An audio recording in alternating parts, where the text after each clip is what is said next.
Rasmus Paludan, si pembakar kitab suci Al-Quran di depan kedutaan Turki di Stockholm, Swedia, menurut saya adalah orang yang sangat naif dalam konteks khususnya komunikasi politik. Mengapa demikian? Karena setelah ada reaksi keras dari berbagai pihak umat Islam di seluruh Indonesia, termasuk dari Indonesia, Paludan kemudian berkata bahwa saya tidak mengira akan mendapatkan reaksi dari sekian banyak orang, padahal saya hanya melakukan tindakan itu dengan tujuan politik Turki. Ya, makanya dia membakar Al-Quran di depan kedutaan Turki. Ya, memang di situ ada latar belakang politik ya terkait Turki dengan negara Swedia juga Denmark ya terkait dengan keanggotaan Swedia di NATO ya. Nah, dalam konteks ini saya melihat bahwa seorang Paludan sebagai aktor politik, sebagai komunikator politik, aneh sekali kalau tidak paham tentang komunikasi politik, khususnya tentang dampak komunikasi politik. Kita tahu bahwa dampak komunikasi politik itu bersifat irreversible. Irreversible artinya tidak dapat ditarik kembali atau sulit untuk ditarik kembali, sulit untuk diubah.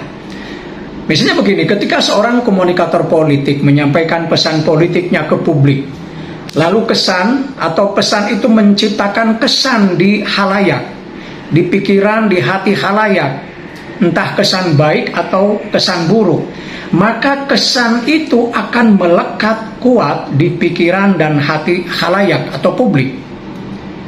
Lebih-lebih kalau kesan itu bersifat buruk, itu akan jauh lebih kuat menempel di halayak publik. Dan dampak itu atau kesan itu sulit untuk diubah atau ditarik kembali. Ya, itulah dampak komunikasi yang disebut dengan irreversible.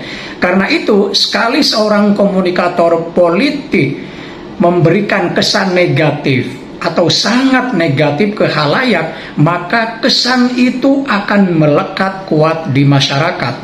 Nah, anehnya Paludan ini seolah-olah tidak menyadari bahwa apa yang dilakukannya itu akan menciptakan kesan yang sangat buruk bagi kaum muslim di seluruh dunia, bukan hanya dari umat Islam di Turki.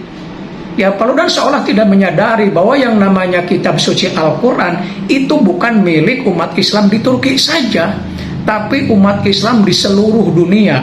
Karena itu apapun tindakan yang menodai Al-Quran seperti membakar, ya seperti yang dilakukan oleh Paludan, maka jelas itu akan menyinggung umat Islam di seluruh dunia.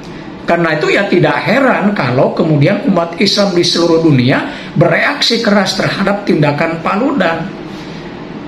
Jadi saya mengatakan bahwa Paludan ini seorang yang naif dalam konteks komunikasi politik. Aneh, seorang aktor politik, komunikator politik seolah-olah tidak paham tentang dampak komunikasi politik. Dan yang menyedihkannya, ya, meskipun Paludan mengatakan dia kemudian merasa takut ya terhadap berbagai ancaman pasca dia membakar mushaf Al-Quran, tapi dia tidak menyesali tindakan tersebut. Ini yang sangat menyedihkan. Ternyata Paludan ini tidak menyesal apa yang telah dilakukannya. Dia merasa tindakannya itu benar. Ini semakin menambah naif ya seorang aktor politik, seorang komunikator politik ya tidak paham tentang dampak komunikasi. Nah, ya kalau begitu ya apa yang dia dapatkan sekarang berupa ancaman dari berbagai negara, dari berbagai orang di seluruh dunia, khususnya umat Islam, bahkan ternyata dari kalangan non-muslim juga banyak yang mengecam tindakan Paludan, yaitu sudah resikonya. Siapa menabur angin maka dialah yang akan menuai badai. Jadi Paludan ya ambillah resiko itu, karena Anda telah menaburkan angin, menaburkan kebencian, maka Andalah yang akan menuainya. Ya, jadi apa yang terjadi pada Paludan sekarang, ya ketakutan yang dihadapinya, yaitu sudah sebagai konsekuensi, sebagai risiko dari apa yang telah dilakukan, yaitu membakar kitab suci Al-Quran. Demikian teman-teman, mudah-mudahan ada manfaatnya. Sampai bertemu kembali di video berikutnya. Tetap semangat.